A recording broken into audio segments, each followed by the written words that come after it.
शेतकरी मित्रांनो नमस्कार। शेतकरी मित्रांनो, जर आपल्या कापूस या पिकामध्ये आपल्याला करपा किंवा अन्य प्रकारची जर बुरशी आली असेल तर त्या ठिकाणी आपल्याला चांगल्या पद्धतीने त्याचं नियंत्रण कसं करायचं आहे त्याचबद्दल आपण माहिती घेणार आहोत, त्यामुळे व्हिडिओला शेवटपर्यंत बघा।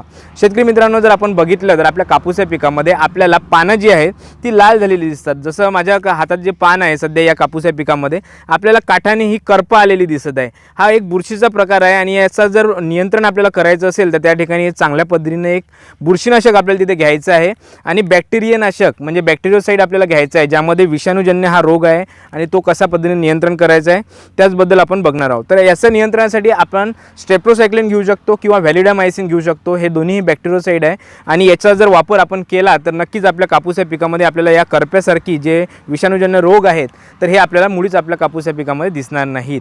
आणि त्याचबरोबर तुम्ही एखाद्या बुरशीनाशकाचा देखील वापर करू शकता, ज्यामध्ये टेबुकोनाझोल ॲझोस्ट्रोबिन जे चांगल्या पद्धतीनं या रोगाचं नियंत्रण करतं। याचा देखील वापर आपल्या कापूस या पिकामध्ये करू शकता। याचं जे प्रमाण आहे ते 30 ते 40 मिली प्रति पंप असं घ्यायचं आहे आणि चांगल्या पद्धतीनं कापूस या पिकामध्ये आपल्याला करपा या रोगाचं नियंत्रण झालेलं पाहायला मिळेल।